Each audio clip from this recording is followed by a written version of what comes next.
Alors là, on continue Eretz Israël. Demain, on parlera de Hanouka, Be'ezrat Hashem. Eretz Israël, puisqu'on a le soute. De Mekayem Hanouka, Be'eretz HaKodesh. Badaï. Même si on est en France, on faisait Hanouka. Bon, franchement, on faisait de manière très très belle. Et Hachem nous a permis de le faire. Aval, il y a une malle encore plus grande quand on fait les fêtes Be'eretz Israël. Que ce soit Pessah, que ce soit Pessah, moi je parle de Pessah, parce qu'on est là et les gens ils partent au Sinaï, ou à Venise, ou en Chine, ou à Pékin. Faire Pessah. C'est vrai que j'en parle. Amen. Tu as le mérite d'être Be'eretz Israël. Comment? Et on les comprend. Moi je le comprends pas. Mais bon, c'est personnel. On ne le fait pas, mais on le comprend. Je ne juge pas. Qualité meilleure, service formidable. Je ne juge pas. Ah bah je ne comprends pas. D'accord? Allez, Hanouka, allumez les rods de Hanouka, Be'eretz HaKodesh, Be'eretz Israël, Zachita Tzadik. Zachita d'être venu juste avant. Mais je sais, toi, je dis ça. Zachita d'allumer la Hanouka, Be'eretz HaKodesh, où il y a la lumière de la Torah, la lumière du Beth Amikdash. Quelle route. Je viens après. Je viens vers le. Bezrat Hashem, ça te porte beaucoup de bonheur, toi, ta famille, et que ça mène chez les mains. Alors regardez ce qu'il dit le Rav ici. Ufren ishtadel bechol oz likboa dirato Be'eretz Israël. Il dit le Rav que l'homme, on doit faire chacun de nous, chaque juif, faire tous les efforts du monde pour fixer sa demeure Be'eretz Israël. Tous les efforts du monde pour venir habiter en Eretz Israël. Comme ça il dit Pele Yoetz. Rak ifkach enav trila shelo lavo liot toé al harishonot veshelo listarech lachazor velatzet. Il dit par contre, regardez comme c'est intelligent. Il dit fais attention, faire tous les efforts du monde de venir. Ah bah, tu dois être assez intelligent. Au départ, quand tu veux venir en Eretz Israël et habiter en Eretz Israël, shelo lavo liot toé al harishonot veshelo listarech lachazor velatzet.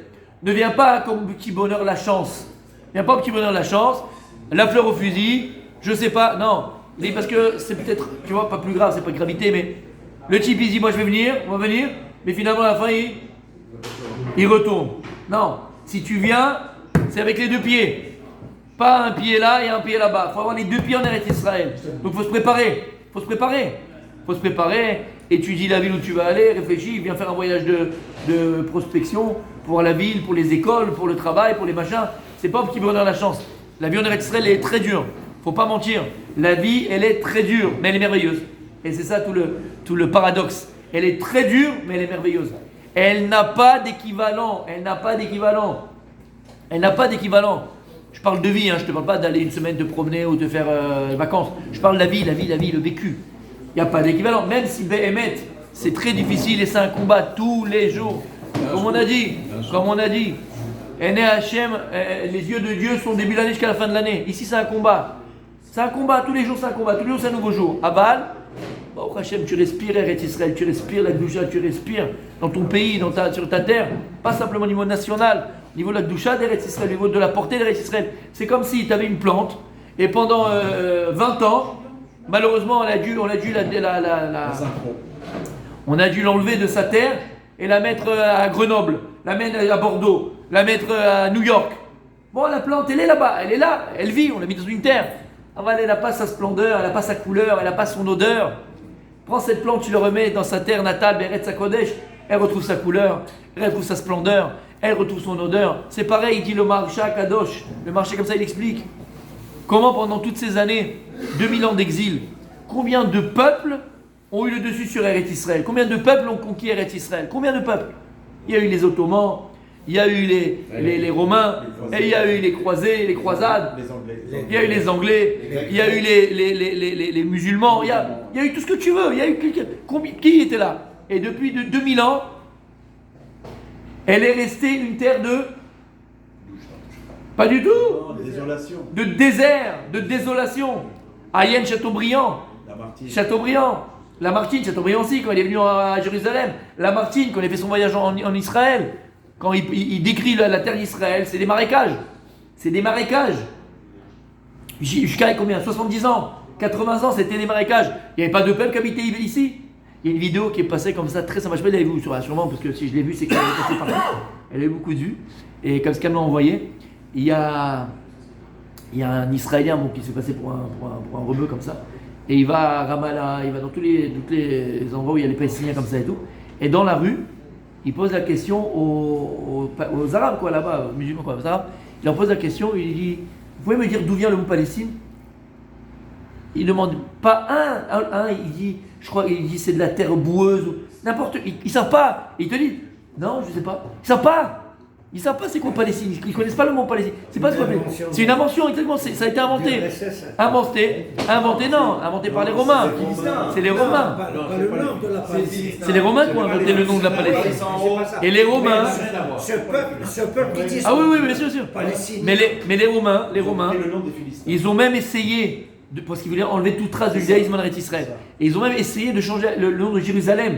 Ils l'ont appelé, comment? Alea Katamina. Voilà, Alea Katamina. Ils voulaient changer le nom de Jérusalem. Pour ça, ils n'ont pas réussi parce que c'est dans les consciences collectives. On ne peut pas changer Jérusalem. Même pour les chrétiens, même pour les musulmans, ils n'ont pas changé le nom. Ça n'a pas marché. Mais l'Eretz Israël, comment ils l'ont appelé? Philistine. Et donc c'est pour ça. Maintenant, celui qui était ici, il s'appelait Philistin, mais c'est que Palestinien. Il y avait les Juifs qui habitent en Eretz Israël, au temps où on appelait ça la Palestine. Il y avait écrit sur le passeport palestinien, des Juifs. Donc c'est pas un peuple. Ton beau-père, il a écrit palestinien. Donc tu vois qu'il y avait des Juifs palestiniens, entre guillemets, c'est pas les Arabes, c'est pas un peuple. D'accord? Pourquoi je dis ça? Parce qu'ils étaient là, il y avait des peuples avant nous. Et qu'ils disent qu'il est marchand. Et c'est resté une terre aride. Elle ne donnait pas de fruits. Il n'y avait rien. C'était des marécages. Il a suffi du marcha. Alors il dit ça avant qu'il y ait Israël, avant qu'on soit revenu sur la terre et qu'on ait notre État. Aval, il disait ça du marcha il y a 200 ans, 50 ans. Parce qu'il dit que la Géoula a commencé parce que déjà les Juifs revenaient en Israël avec les Talmid du Baal Shem Tov. Ils cultivaient la terre. Et la terre, elle commençait à refleurir. Il dit comment c'est possible? Parce que la terre, elle a retrouvé ses propriétaires, elle a retrouvé ses enfants. C'est comme ça. Alors, c'est comme une fleur. Toi-même, en tant que Juif, tu es comme une plante. On a été déracinés pendant 2000 ans. Alors Vadaï, Baruch Hashem, grâce à Dieu, on n'était pas orphelins. Là, on n'était pas orphelins parce qu'il faut comprendre. On était en galoute, mais Akadosh Baruch Hu nous a donné le plus beau cadeau. C'est la Torah Kedosha. Et la Torah nous a gardés en galoute. Et il y a eu la Torah en galoute, il y a eu le Maral de Prague, il y a eu une Torah extraordinaire de génération en génération. Comme explique le Harizal. Pourquoi? Il fallait reprendre les Nitzotzot de Kedusha qui se fait dans ces pays-là. Et on a repris la Torah de chaque pays.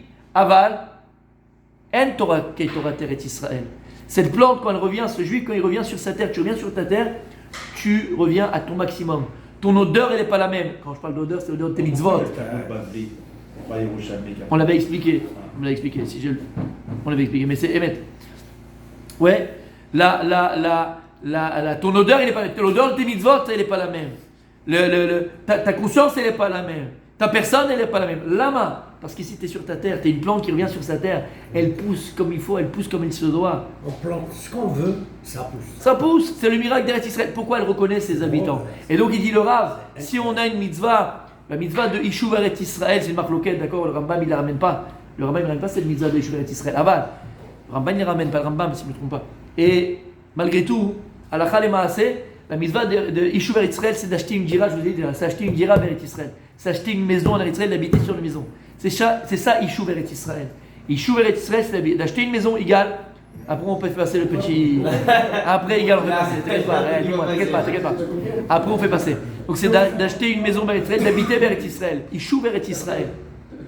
Donc, quand tu vas faire ton alia, lorsque tu vas préparer ton alia, il dit le Rav ici, réfléchis, analyse, voyage de ou les enfants, ou la synagogue, ou. Faut pas que tu me donnes la chance, et puis après les enfants ils partent en cacahuète, le couple il part en cacahuète, et tout le monde part en cacahuète. T'as rien gagné du tout, Hachem il veut pas ça.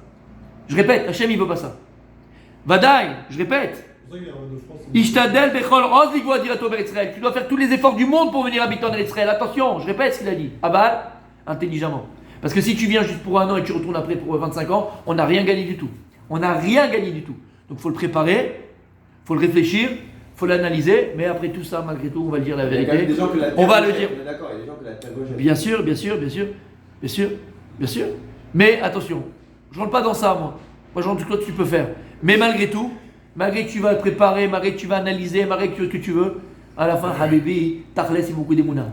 Si tu n'as pas la émouna, si tu n'as pas l'amour d'Eretz Israël, si tu n'as pas cette conscience de l'importance, alors tu auras toutes les raisons du monde pour te dire bon, c'est compliqué, c'est difficile, c'est machin, tout ça, et je retourne en France, je retourne en Amérique, je retourne au Portugal, je retourne là où je retourne.